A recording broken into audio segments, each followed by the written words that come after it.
Hi lads, this is the RSI video, 30th of June. RSI standing for Relative Strength Index or Indicator, depends how you want to use it. So let's get rid of this quickly. Won't get into the maths about it. All it is the momentum, technical momentum indicator, and it compares the recent gains to the recent losses. It shows you this in the chart, shows you what condition the price is in. So to get it up onto your MT4, go to Insert, Indicators, you either go to Oscillators, so Oscillator, Relative Strength Index. Periods 14, which is one I use. Some people use 21, some people use 6 if they're scalping. It depends what you want to do. Here's your thickness, your colour, your levels. Now I use, your default is 30 and 70. Personally, I use 20 and 80 because it just gives that extra bit more so I can see if the price is being extended further and I know it's really in them extreme conditions. So click OK. There you go. Comes up on your screen. Now you hear me use the terms oversold and overbought.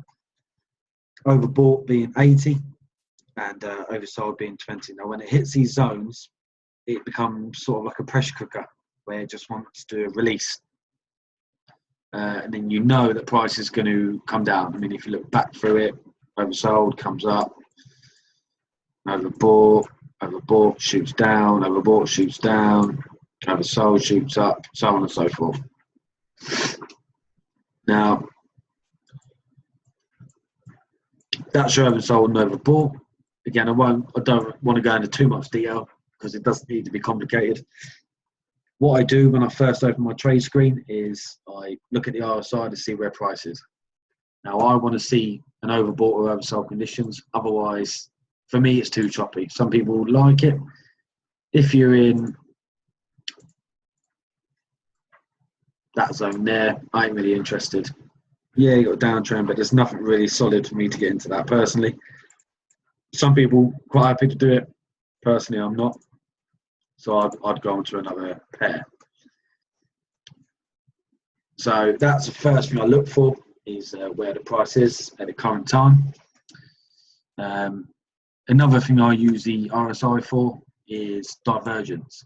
Now what that is where the chart is showing you one thing and the RSI is showing you another. Now the RSI is good at finding out when the chart's lying to you. So I'll get some examples. I've just seen one back here a second ago. If I can find it. Where was it? Here we go. Right. This is a Euro GBP on the 1 hour.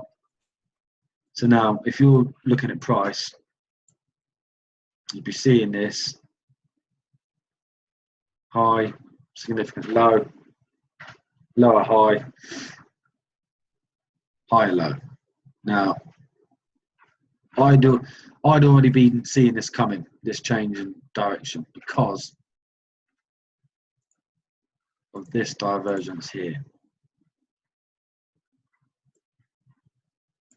There. In fact, get rid of that. Just make it more pinpoint. There. And there. Now you can see on the chart, downtrend. RSI, uptrend. Now this shows you that this is gaining strength to the upside. And as you can see, you've gone hugely into the way past the 20 zone, hugely into the oversold. Price has to come out of it. It won't stay in there for long. Unless it's extreme circumstances.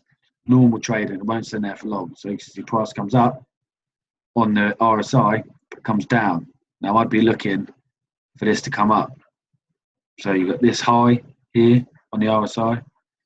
Bang, reflects that new high. Now, as you can see here, this high is higher than this high on the chart, but lower than this high on the actual price, which again tells me this is gaining strength, which it does, goes up, 48 pips up, nicely, hovers about a bit, and you can see if you zoom out, downtrend, accumulation, uptrend. And that is where it starts in there. Some other examples for you. Divergence. here. I won't bother coming actually. Right, you've got nice uptrend there, but on the RSI, overbought zones, flat.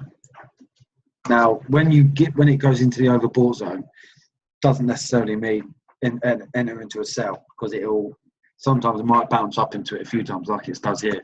You've got to wait for that confirmation. Like we said, always wait for confirmation. Use your structure, your support resistance zones to confirm it. And this is the prime example. You see it comes up, hits the overbought zone here, bearish candle, doji.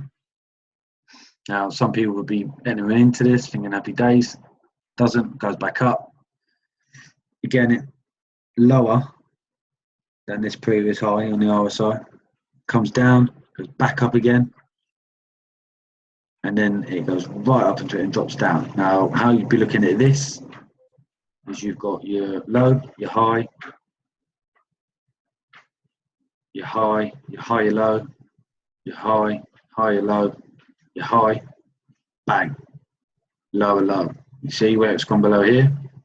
Now that would be taking my interest. And as you can see here, it's gone right into the overbought, dropped 90, almost 103 pips down, and that's reflected way into the overbought, and it's just had to release. You've got going back to the candlestick session, you've got the candlestick confirmation there. Then this one, that wouldn't be enough for me to enter on. That one is, bang, you're in. But personally, I wouldn't have entered in that trade. I would have waited for it to get below here. So as you can see, it drops. You wait for the pullback. You've got your candle confirmation there. And this line here is where I would have entered, because it's below this new low. So if it goes past there, you know it's going to keep going. That would be my stop loss up here. And this would be my take profit. Why would it be my take profit? Because as you look back, because bearing in mind, none of this has happened yet. So we're around here. As I look back, I'm looking for key zones. Here is my key zone. Down.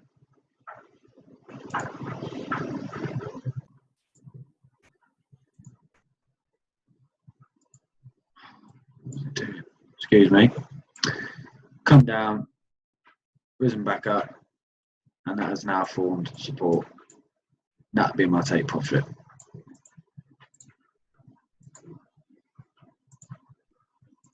So yeah, lads, that's about it. Excuse me for a sec, because my Zoom is playing up big time. Don't really quite know what it's doing. What the hell is going on?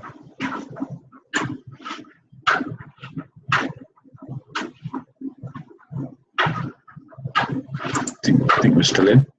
Right. Yeah. So, as I was saying, apologies for that.